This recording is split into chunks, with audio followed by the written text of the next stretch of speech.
এবং বৈশাখী উৎসবে পাহাড়ি জনপদে শান্তির সুবাতাস। রাঙামাটিতে জমজমাট বলি খেলার আয়োজন, হ্যাট্রিক চ্যাম্পিয়ন সুজন চাকমা।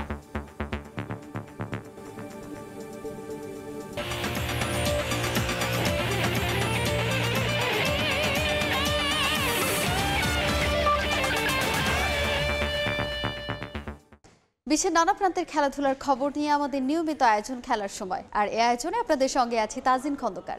লিগের খবর, 14 মাস পর অ্যানফিল্ডে হারের তিক্ত স্বাদ পেল লিভারপুল। অলরেডস কোয়ার্টার ফাইনালের প্রথম লেগে আতালান্তার কাছে হেরেছে 3-0 গোলের বড় ব্যবধানে। এ জয়ে সেমিফাইনালের পথে অনেকটা এগিয়ে গেছে সিরিয়ার ক্লাবটি। 19 এপ্রিল ফিরতি লেগে আবারও মুখোমুখি হবে দুদল।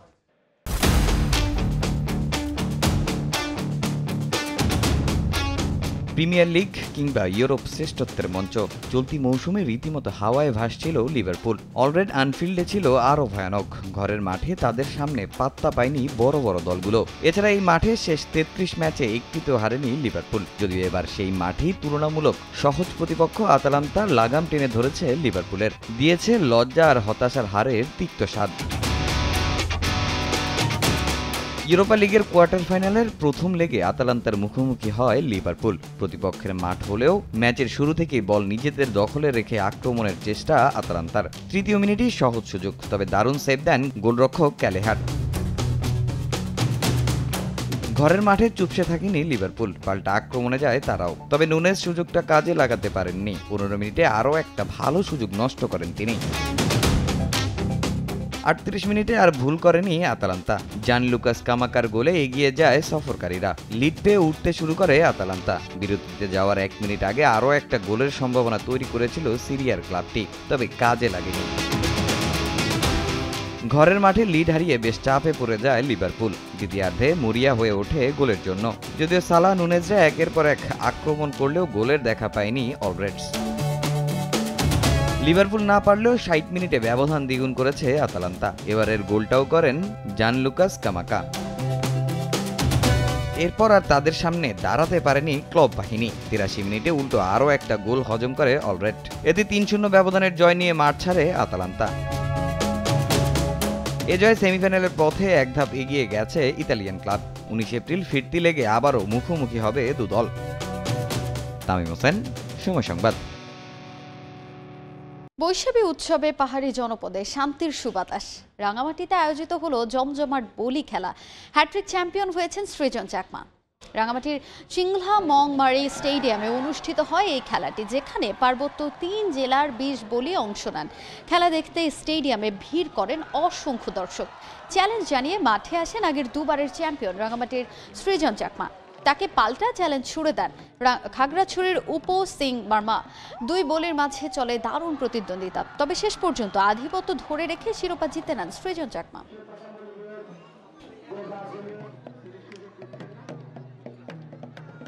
এ পর্যায়ে খেলার সময়ের শীর্ষ সংবাদগুলো জানিয়ে দিচ্ছে আরেকবার। এবং বৈশাখী উৎসবে পাহাড়ি জনপদে শান্তির সুবাতাস। রাঙামাটিতে জমজমাট বলি খেলার আয়োজন, হ্যাট্রিক চ্যাম্পিয়ন সৃজন চাকমা।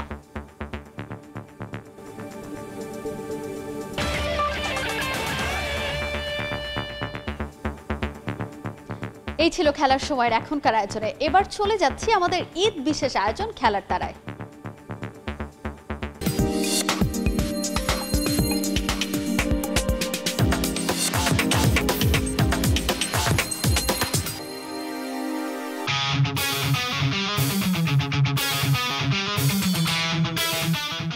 ঈদ মোবারক, সবাইকে আমন্ত্রণ জানাচ্ছি খেলার সময়ের ঈদ বিশেষ খেলার তারায়। এবং যেহেতু আজ একটা বিশেষ দিন, একটা বিশেষ আয়োজনে এক বিশেষ মানুষকে নিয়ে আমাদের এই অনুষ্ঠানের আয়োজন করা হয়েছে এবং সেই মানুষটার পরিচয় করিয়ে দেওয়ার কোনো প্রয়োজন নেই। তবুও আনুষ্ঠানিকতার স্বার্থে আমাদের সাথে আজ রয়েছেন জাতীয় দলের লেগ স্পিনার রিশাদ হোসেন। রিশাদ হোসেন, আপনাকে ঈদের শুভেচ্ছা। Thank you. এবং একটা নতুন পরিচয় আসলে শ্রীলঙ্কা সিরিজের পরে আপনার সঙ্গে যুক্ত হয়েছে, ব্যাটার রিশাদ। অনেকে আপনাকে বাংলাদেশের ম্যাক্সওয়েল হিসেবে ডাকা শুরু করে দিয়েছেন সোশ্যাল মিডিয়াতে, এগুলো চোখে পড়েছে এখন পর্যন্ত? মাঝে মাঝে অনেকজন হোয়াটসঅ্যাপে বলেন, টেক্সট পাঠায় আর কি, যে এরকম, তো এগুলো আমি ভালো লাগছে, আবার এনজয় করছি। প্লাস হচ্ছে যে না, এগুলা আবার নর্মালি নিছি আর কি। এই যে নতুন একটা পরিচয়, এটা তো হয়তো ড্রেসিং রুমে একটা প্রভাব ফেলছে, তাই না? ড্রেসিং রুমে সবাই মজা করতেছিল যে মানে আমাদের জন্য অনেক ভালো যে এরকম বড় বড় ছয় দেখতে পারবো এখন। আপনি অনেকে বলছে যে আপনার হাইটের কারণে একটা এক্সট্রা বেনিফিট পান, যেহেতু বড় বড় পা, অনেক ভালো বল আপনার জন্য খুব খারাপ বল হয়ে যায়। এই হাইটের বিষয়টা নিয়ে একটু বলবেন। না, হইতে পারে, এটা এটা গড গিফটেড, এটা কিছু করার নাই আর কি, এটা আল্লাহ প্রদত্ত। নতুন পরিচয়ের পরে একটা সময় পর্যন্ত আপনাকে বিসিবি লম্বা সময় পর্যন্ত লেগ স্পিনার হিসেবে চর্চা করেছে। পরিচর্যা করার পরে আমাদের একটা লেগ স্পিনারের একটা হাহাকার ছিল। সব মিলিয়ে সেখানে একটা কম্বো প্যাকেজ আমরা পেয়ে গেছি। নেটে এখন কতটুকু গুরুত্ব দেওয়া হয় ব্যাটার রিশাদকে? আগে থেকে ব্যাটিং করতাম বোলিং এর পরে আর কি, তো এখন একটু আগের থেকে একটু বেশি সময় দেওয়া হয় ব্যাটিংকে। লেগ স্পিনারদের জন্য একটু দলে থাকা টাফ, লেগ স্পিনাররা ঘরোয়াও বেশি সুযোগ পাচ্ছে না। সো এই জন্যই কি নিজের ব্যাটিং নিয়ে বেশি কনসার্ন আপনি? কোচের সঙ্গে যখন কথা হইতো, তো ওনার সঙ্গে যখন কথা হইতো উনি বলতো যে টিমকে সাপোর্ট দিতে হলে ব্যাটিং বোলিং দুই সাইডে লাগবে। তো তখন আমি একটু মাথা নিয়েছিলাম যে না, আমি যদি ন্যাশনাল টিমে খেলতে আমি দুই সাইড থেকেই খেলতে হবে, কারণ এই দুই সাইড থেকে খেললে আমাদের জন্য, আমার টিমের জন্য অনেক ভালো মানে বেনিফিট আসবে আর কি। আমিনুল ইসলাম বিপ্লব, তার ব্যাটিং অ্যাবিলিটি বেশি। একজন লেগ স্পিনার জন্য আপনি কি মনে করেন কিনা তাদের ব্যাটিংটা ঠিকঠাক থাকলে তাদের জন্য জায়গা ধরে রাখা একটু ইজি? কারণ রিস্টার্ন স্পিনারদের আসলে আমাদের মতন সাবকন্টিনেন্টে খুব টাফ। আপনি যদি ব্যাটিং বোলিং দুই দিক থেকে সাপোর্ট দিতে পারেন তো নিজেকে অনেক ভালো, অনেক বড় জায়গায় নিয়ে যাওয়া সম্ভব, প্লাস হচ্ছে টিমের জন্য অনেক ভালো, অনেক ভালো ভালো ম্যাচ জেতা সম্ভব। বিপিএলে পর্যাপ্ত সুযোগ পাননি, সেটা ডিসঅ্যাপয়েন্ট করে কিনা? আমরা অনেকবার শুনি যে দল আসলে জিততে চায়, এই জন্য রিস্টার মানে লেগ স্পিনারদের খেলায় না, কিন্তু সেই আপনাকেই দেখতেছি আমরা ডিপিএলে পারফর্ম করছেন, বিপিএলে পারফর্ম করেছেন, ন্যাশনাল টিমের ইন্টারন্যাশনালে আপনি পারফর্ম করছেন। সো আপনি কি এটা মনে করেন কিনা যে একজন লেগ স্পিনার কি তাকে কোটায় খেলাচ্ছে না, সে আসলে পারফর্ম করে খেলছে? লাস্ট বিপিএল দেখবেন, বিপিএলে আমি মনে হয় 4টা ম্যাচ খেলছি, তো 4 ম্যাচ 6 উইকেট পাই। তো আমি কখনোই যে ম্যাচ পাই না এইসব নিয়ে আমি কখনো চিন্তা করি। তো আমার প্রসেস আমি সবসময় ঠিক রাখার চেষ্টা করি যে আমি হয়তো বা পরের ম্যাচ খেলবো, তো পরের ম্যাচ খেললে আমি কীরকম সেট আপে খেলবো, কীরকম প্ল্যান করে খেলবো, তো আমি সবসময় এইসব নিয়ে প্ল্যান করতাম আর কি। আচ্ছা, কোনো ইন্টারেস্টিং কাহিনী আছে? কোথাও গিয়েছেন, কেউ চিনে ফেলছে, একটা অটোগ্রাফ বা? না, এখন পর্যন্ত তো খেলা শেষ হওয়ার পর কোথাও যাইতে পারি নাই, তো খেলার মধ্যেই আছে আর কি, ওই ইয়াটা হয়নি এখন। আপনার নীলফামারীতে জন্ম, নীলফামারীতে বেড়ে ওঠা, এখন রিশাদ হোসেন ন্যাশনাল টিমের অন্যতম মুখ। নিজের পরিবারে কিংবা নিজের পাড়াতে আর কি, নিজের জন্মস্থানে কি ধরনের পরিবর্তন এসেছে? না, ন্যাশনাল টিমে লাস্ট 2-3টে সিরিজ খেলার পর বাসায় যাওয়া হয়নি, তো আমি এখন পর্যন্ত বুঝতে পারতেছি না যে কী অবস্থা আছে। ড্রেসিং রুমে একজন নতুন ক্রিকেটার হিসেবে একটু মানিয়ে নিতে সমস্যা হয়, সেই কমফোর্ট জোনটা আসলে রিশাদ হোসেন কিভাবে তৈরি করেছে এবং এই ক্ষেত্রে তাকে সবথেকে বেশি হেল্প কে করে? নতুন হিসাবে ড্রেসিং রুমে শেয়ার করতে আমার অনেক ভালো লাগছে, কারণ যারা পারফর্ম করতেছে তো ওদের সঙ্গে আমি কথা বলছি, তো অনেক সুন্দরভাবে আমাকে বুঝাইছে, তো বড় ভাই অনেক হেল্প করছে, অনেক ফ্রেন্ডলি হিসাবে মানে মানায় নিছে আর কি। খুব ছোট এজ থেকে আপনি ন্যাশনাল টিমের সাথে জার্নি করছেন, সব মিলিয়ে কখনো বাসার কথা মিস করা বা কোনো কিছু আসলে এখন পর্যন্ত অভিজ্ঞতা সাক্ষী হয়েছেন কিনা? আমি আন্ডার-19 সময় ঈদ করছিলাম ইংল্যান্ডে, তো তখন ফ্যামিলিকে মিস করছিলাম, প্লাস হচ্ছে মানে কখনো তো ফ্যামিলি বাইরে ঈদ করি নাই, তো তখন একটু ইয়া লাগছিল আর কি। তখন আসলে কে সব থেকে বেশি সাপোর্ট দিচ্ছে? তখন ফ্রেন্ড সার্কেলে সবাই তো ছিলাম, দেশেরা খেলতে আসছি, তো দেশকেই তো কিছু দেওয়ার জন্য আসছি, তো তখন নর্মালি নিছে আর কি। ছোটবেলায় ঈদ কেমন কাটতো? ঘুম থেকে উঠে পুকুরে গোসল করতাম, গোসল করে নামাজ কালামে চলে যেতাম আর কি, তো মজাই লাগতো অনেক। এখন কি সেই সময়গুলো মিস করেন? অবশ্যই অবশ্যই, ছোটোবেলা সবসময় মিস করবো, তো ওই সময়টা কখন আর ফিরে আসবে না হয়তো বা। তো এখনকার ঈদ আর তখনকার ঈদ অনেক ডিফারেন্ট। স্বাভাবিক কি বেশি পেতেন তখন ছোটবেলাতে? ছোটোবেলাতে হ্যাঁ, মামারা, আব্বা, চাচারা সবাই একটু দিত আর কি। এবার কি সালামি পাবেন মনে হচ্ছে? না, আমি সবসময় আশা করি, অবশ্যই করে। ড্রেসিং রুমে যদি আমি বলি যে সব থেকে কাছের মানুষ আপনার কে, এবং তার সাথে কোনো ভালো স্মৃতি, মজার স্মৃতি যদি দর্শকদের সাথে শেয়ার করতেন? আমি ড্রেসিং রুমে সবচেয়ে বেশি ক্লোজ শরীফুলের সাথে, আমার সিনিয়র 2-1 বছর, কিন্তু আমি ফ্রেন্ডের মধ্যে চলাফেরা করি আর কি, সব মজার উপরেই থাকি আর কি। কে বেশি মজা করে, শরীফুল না আপনি? শরীফুল। মেহেদী হাসান মিরাজের থেকেও বেশি? মিরাজ ভাইয়ের সঙ্গে তো আমি ওরকম, আমি তো রিসেন্ট কিছুদিন হচ্ছে খেলা, তো ওইরকম মানে মজার মুহূর্ত দেখি না, হয়তো অনলাইনে দেখছি বা মানে কাছ থেকে ওরকম মজার মুহূর্ত দেখিনি। ড্রেসিং রুমে একটা সিনিয়র জুনিয়র ব্যাপার আছে, সাকিব আল হাসান, মুশফিকুর রহিম, তামিম ইকবালের মতন সিনিয়র ক্রিকেটার রয়েছে, আবার একটা ব্যাচ যারা আন্ডার-19 বিশ্বকাপ জিতে এসেছে এবং তার জুনিয়র আপনারা, সব মিলিয়ে সেই কোঅপারেশনটা কিভাবে হয়? লাস্ট 2-3টা সিরিজ খেলে আমার মনে হয়নি যে আমরা সিনিয়র জুনিয়র, সবাই ফ্রেন্ডের মধ্যে ছিলাম আর কি। তো আমরা যখন একটা ইউনিট হয়ে খেলি, তো আমাদের মনে হয় যে আমরা রিয়াদ ভাই অনেক সিনিয়র, ফ্রেন্ডের মতো আর কি, সবাই সবাইকে সম্মান করে, এই দিক থেকে খুব ভালো লাগে আর কি। সব থেকে সিরিয়াস কে ড্রেসিং রুমে? খেলার সময় সবাই সিরিয়াস থাকে, নর্মালি সবাই ফ্রি থাকে আর কি। আচ্ছা, সব থেকে কম সিরিয়াস কে, যে কখনো কোনো প্রেশারই নেয় না, মানে অনেক একটা ধরেন যে 2 বলে 12 রান লাগবে, তখনও সে খুব ক্যাজুয়াল মজা করছে, এরকম টাইপ কে আসলে? এরকম আমার মনে হয়েছে হৃদয় ভাই একটু নর্মাল থাকে আর কি, হৃদয় ভাই, শরীফুল নর্মাল থাকে। এটা চাপ নিতে পারে। হ্যাঁ, সবশেষ শ্রীলঙ্কা সিরিজ নিয়ে সবচেয়ে বেশি আলোচনা হচ্ছে, হাসারাঙ্গাকে এত বেশি মানে এত বেশি চড়াও হওয়ার কারণটা কি? আমি যখন ব্যাটিংয়ে গেছি তখন হয়তো বা লাগতো 60-এর মতো রান, তো মুশফিক ভাইয়ের সঙ্গে কথা বলতেছিলাম, মুশফিক ভাই বলতেছে তুমি যদি তোমার জোনে পাও তো তুমি হিট করতে পারো, কোনো সমস্যা নেই। তো আমি মুশফিক বলতেছি ঠিক আছে ভাই, আমি চেষ্টা করব। তো যাওয়ার পরে আমার মনে হয়েছে যে সামনে বল করছে যে আমি মারলে পার হবে ইনশাল্লাহ, তো চেষ্টা করছি। তো আল্লাহর রহমে আলহামদুলিল্লাহ। একটু 40 নম্বর ওভারটা নিয়ে বলবেন। আসলে প্রথমটা 6 মারলেন, সেটা আপনি জোনে পাইছেন, এরপরে আবার 6 মারছেন, দেন আবার হিট করলেন অফ সাইডে। এরপর যখন 4 নম্বর বলে যখন 6টা মারলেন, তখন মুশফিক দেখলাম একটা কি ধরনের রিয়াকশন দিল, কি বলছিল কি? মুশফিক ভাই আমাকে যখন ওই 40 নম্বর ওভারটা আমি প্রথমে একটা 6 মারছিলাম, তো মারার পরে আমাকে বলতেছিল তুই কি আজকে এমন করেই খেলবি? তো আমি বলতেছি জি ভাই, আমি আজকে এমন করেই খেলবো। তো হাসারাঙ্গা মুশফিক ভাইয়ের দিকে মানে একটু রাগিন্বিত হয়েছে তাকাচ্ছিল, তো আমার এটা ভালো লাগেনি আর কি। ভাইকে বলছি যে ভাই আমি যতক্ষণ থাকবো ততক্ষণ মানে হাসারাঙ্গা বল করলে আমি ততক্ষণ পিটাবো আর কি, আউট হলে হবো, সমস্যা নেই। তো বলতেছে সমস্যা নেই মার। তো যখন 6 মারলাম তো উনি হাসতে হাসতে বলতেছে ঠিক আছে। ড্রেসিং রুমে যখন গেছেন, শান্তর প্রেস কনফারেন্সে আমি ছিলাম, সে বলছে যে সে খুব নার্ভাস ছিল, সে খুব ভয় পাচ্ছিল প্রতিবার যখন আপনি শট করছেন। ড্রেসিং রুমের রিয়াকশনটা কি ছিল? শান্ত ভাই আমাকে বলতেছিল যে আমি যখন প্রথমে ব্যাটিংয়ে গেছি সবাই একটু নার্ভাস ছিল আর কি, যে আমি মানে আউট হয়ে আসবো বা হচ্ছে এখান থেকে যদি ব্যাক টু ব্যাক 2 উইকেট পর আমরা হারিয়ে যেতে পারতাম। শান্ত ভাই আমাকে বলছিল যে তুই ব্যাটিংয়ে গেছে, আমি একটু প্রেশারে ছিলাম আর কি। হাতুরু সিংহের সঙ্গে আপনার একটা খুব ভালো সম্পর্ক। হাতুরু সিংহে সবসময় আপনাকে ক্যারি করেছে দলের সাথে, ডিফেন্ড করেছে। যখন আমরা দেখি ঘরোয়া ক্রিকেটে লেগ স্পিনার পর্যাপ্ত ম্যাচ পাচ্ছে না, তখন আমরা দেখছি যে Chandika Hathurusinghe pretty much confident about you. মানে আপনাদের দুইজনের ভিতরে কমিউনিকেশনটা বা সম্পর্কটা কেমন আসলে? সবসময় আমাকে একটা কথাই বলে যে তুমি ব্যাটিং বোলিং ফিল্ডিং 3 দিক থেকেই মানে ভালো পারো, তো তুমি যদি ভালো করো দেশের জন্য ভালো হবে, তোমার নিজের জন্য ভালো হবে। তো আমি চাই যে তুমি আরও বেটার করবো আর কি। ঋষাদ, যারা রিস্টার্ম স্পিনার হয় তাদের জন্য having a bad is not a big deal. আমি যদি হাসারাঙ্গার কথা বলি, হাসারাঙ্গার মতন বোলার ওই দিন অত বেশি রান কনসিড করেছে। অ্যাডাম জাম্পা বা রশিদ খানের অনেক বাজে দিন গেছে। এই ক্যারিয়ারে এখন পর্যন্ত আপনার ওই ধরনের দিন আপনি সম্মুখীন করেননি, কিন্তু ব্যাক অফ দ্য মাইন্ড কি আপনি এটা মনে রাখেন যে আসলে যে কোনো দিন এ ধরনের হতে পারে একটা সিচুয়েশন? আমি সবসময় এই জিনিসটা, আমি লাস্ট বিপিএলে দেখবেন আমি একেবারে মানে 24 রান দিয়েছিলাম। হ্যাঁ, সালাউদ্দিন স্যারের সাথে কথা বলতেছিলাম যে স্যার কি করবো এখন, এই মানে ইশারায় কথা বলতেছিলাম। তো স্যার বলতেছে সমস্যা নেই, রিল্যাক্স থাক, সাহস নিয়ে আবার সাহস নিয়ে বোলিং করবি। তাই বলছি ঠিক আছে। আমি কিন্তু পরে আবার 2 উইকেট পাইছিলাম। হ্যাঁ, তো এইখান থেকে আর কি শিকার অনেক কিছু আছে। তো বাজে সময় সবসময় আসতেই পারে, সব মানে ক্রিকেট খেলে বাজে সময় আসবে। আচ্ছা ঋষাদ, আপনি হচ্ছে ব্যাটারদের খুব বেশি গুগলি মারেন।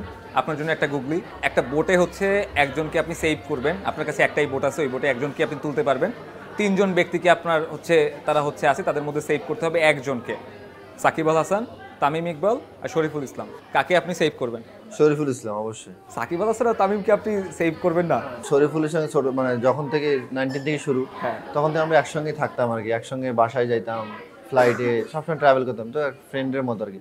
এই শো দেখার পর কিন্তু সাকিব তামিম ফ্যানরা খুব বেশি রাগ করবে আপনার উপরে। না, রাগ করা কিছু না। আমি সাকিব ভাই তামিম ভাইয়ের সঙ্গে অত ক্লোজ মিশিনি আর কি, এমনি নর্মাল খেলার সময় খেলছি, তো এই থেকে আর কি, যেটা অনেস্ট ভিতর থেকে বললাম আর কি। আচ্ছা ঋষাদ, আপনারা ওডিআই ডেবু ক্যাপটা মুশফিকুর রহিম দিয়েছেন, আর টি-20তে সাকিব আল হাসান।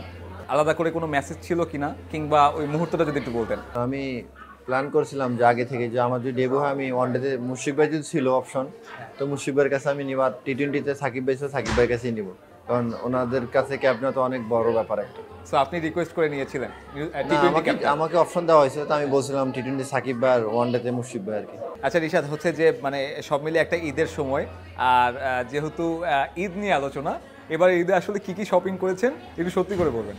না, আমি নর্মালি কখনো ঈদের সময় কোনো কিছু কেনাকাটা করি না। আমি নর্মাল আমার যেগুলো থাকে আমি এগুলো পরে, শুধু একটা পাঞ্জাবি কেনা হয়, তো পাঞ্জাবিটা কেনা হয় অনেক আগে ঈদের। এমন হইতে পারে যে কোরবানি ঈদের পরে আমি একটা পাঞ্জাবি কিনে রাখি, ওইটা দিয়ে ঈদ করি। শপিং করতে আমার ঈদের সময় ভালো লাগে না, আমি আগেই সব করে ফেলি আর কি। আমি আপনাকে এইচপি থেকে দেখছি আর কি, সে সময় আসলে এই ঋষাদ হোসেনের দাড়ি ছিল না। এখন ঋষাদ হোসেন খুব প্র্যাকটিসিং মুসলিম। মানে নিজের আত্মচিন্তার যদি কোনো কিছু বলতে চাইতেন দর্শকদের জন্য। 19 শেষ করলাম, তো তখন চিন্তা করতেছিলাম যে আমাদের জীবনে তো ছোট একটা জীবন, তো এখান থেকে যদি আমরা ভালো কিছু নিয়ে না যাইতে পারি, তো আমাদের তো পরকালে কিছু লাভ হবে না। তো তখন চিন্তা করলাম যে মানে আদার যত খারাপ কাজ বলেন, এইসব থেকে যদি আমি দূরে থাকতে পারি, যে আল্লাহর কাছে যদি থাকতে পারি, তো আমার জন্য ভালো। আমাকে দেখে বা হচ্ছে আমার সঙ্গে যারা থাকবে, এই সার্কেলগুলো অনেক ভালো হবে আর কি। তো এই দিক থেকে চিন্তা করে আর কি দায়ী রাখা বলেন, মানে এক কথায় বলতে হলে যে মানে আল্লাহর দিকে ফিরে আসা। একটা সুনিয়ন্ত্রিত জীবনযাপন করার পরে নিজের সেলফ স্যাটিসফ্যাকশনটা কেমন, পরিবর্তনটা কিভাবে দেখছেন? আপনি যখন কোনো কিছু আশা করবেন না, তো কষ্ট কম পাবেন। তো এই দিক থেকে আর কি বেশি কিছু আশা করি না, এই জন্য কষ্ট আলহামদুলিল্লাহ কম পাই। রিশাদ হোসেন, নিজের ক্যারিয়ারটা নিয়ে আসলে লক্ষ্যটা কি? আপনি ঈশ্বরদীকে অনুসরণ করেন কিছুটা, আমি যতটুকু আপনার ইন্টারভিউ দেখলাম আপনার কোনো পার্সোনাল আইডল নেই, এই আইডল না থাকার রিজনটা কি এবং নিজেকে ইন্সপায়ার কাদেরকে দেখে করেন? না, আমি সবসময় ইন্সপায়ার করি সাকিব ভাইকে দেখেছি। সাকিব ভাই যখন মনে করেন কোনো একটা ব্রেক বা 1 মাস 6 মাস 1 বছর পর খেলে, উনি তখনও যেরকম খেলে কন্টিনিউ যেরকম একই পারফর্ম করে। তো এই দিক থেকে ওনার থেকে অনেক ইন্সপায়ার হয় আর কি, যে উনি যখনই খেলে তখনই পারফর্ম করে আর কি। এবারের ঈদে নীলফামারী যাওয়ার পরে পরিকল্পনা কি কি? এবারে ঈদে নীলফামারী যাওয়ার পর পরিকল্পনা হচ্ছে আমাদের নর্মালি একাডেমিতে ইফতার পার্টি হয়, হ্যাঁ, আদার্স কোনো কিছু নাই আর কি। ডেবু হওয়ার পর থেকে আসলে যে প্রথম দিকে যখন আপনি নেট বোলার হিসেবে যেতেন, এখন যখন আপনি মূল ক্রিকেটার হিসেবে যান, এই চেঞ্জটা আসলে কেমন দেখেন আপনি? আমি যখন নেট বলার হিসেবে যাইতাম, আমি তখনও ভাবতাম যে আমি একটা টিমের পার্ট, টুডে টুমেরও আমারও সুযোগ আসবে, তো ওই সুযোগটার অপেক্ষায় ছিলাম আর কি। তো এখন ওই জন্য ইজি হয়ে গেছে আমার জন্য। নিজের লক্ষ্যটা কি আর কি, মানে অলরাউন্ডার হিসেবে ব্যাটিং নিয়ে কোনো লক্ষ্য আছে কিনা, বা আপনার কোনো মাইল ফলক যে আমি ওই গ্রাউন্ডে এত রান করতে চাই বা এত উইকেট পেতে চাই, এরকম কোনো ওয়াইল্ডেস্ট ড্রিম? না, এরকম কোনো কিছু আমি আগে থেকে প্রেডিক্ট করি না যে এটা হবে এটা হবে, সব কিছু আল্লাহর হাতে। তো আমি জাস্ট আমার প্রসেস ঠিকঠাক রাখবো আর কি।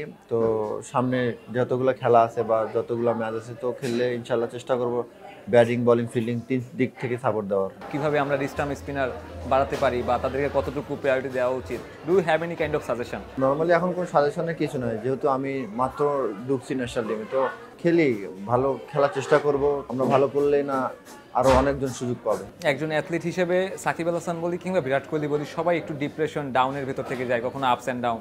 আপনি যখন মোরালি ডাউন থাকেন, মেন্টালি ডাউন থাকেন, তখন আপনি সেই বিষয়গুলো কিভাবে ওভারটেক করেন? আমি যখন মোয়ারে ডাউন থেকে, আমি সবসময় আমার ফ্যামিলি বলেন, আমার যাদের সঙ্গে কথা বলে আমার ভালো লাগে আর কি। আমার দু একটা মানে ফ্রেন্ড থাকে সবার, তাদের সঙ্গে কথা বললে মজা করলে মন ভালো হয়ে যায় কে আলহামদুলিল্লাহ। বেশি সাপোর্টিভ? দীপুরে চেনেন তো মনে হয়, এদের সঙ্গে সবসময় বেশি কথা বলি, মজা করি, ঠাট্টা করি, আল্লাহ মন ভালো হয়ে যায়। ক্রিকেটের বাইরে কোনো ফ্রেন্ড নেই আপনার? ক্রিকেটের বাইরে ওরকম কারোর সাথে মিশা কম হয় আর কি। আচ্ছা, আর ফ্যামিলিতে কে বেশি সাপোর্ট করে? বাবা, মা, বোন? আমার আব্বা আম্মা বোন সবাই সাপোর্ট করে। সব মিলিয়ে শেষ মুহূর্তে একেবারে অনুষ্ঠানের দর্শকদের জন্য, ঈদের জন্য কোনো একটা বার্তা বা কোনো শুভেচ্ছা বার্তা? দর্শকদের জন্য হচ্ছে এই আসন্ন ঈদ উল ফিতরে অনেক অনেক শুভকামনা, এবং সকলে সুন্দরভাবে ফ্যামিলির সঙ্গে ঈদ যাপন করবেন, এবং সকলে আমাদের জন্য দোয়া করবেন, আমাদের টিমের জন্য দোয়া করবেন। ঈদ মোবারক। রিশাদ, আপনাকে ধন্যবাদ এবং আবারও ঈদ মোবারক। দর্শক, খেলার সময়ের ঈদ বিশেষ খেলার তারার আজকের আয়োজন এ পর্যন্তই। সবাইকে আবারও ঈদের শুভেচ্ছা। সবাই সুস্থ থাকুন এবং সঙ্গে থাকুন সময়ে।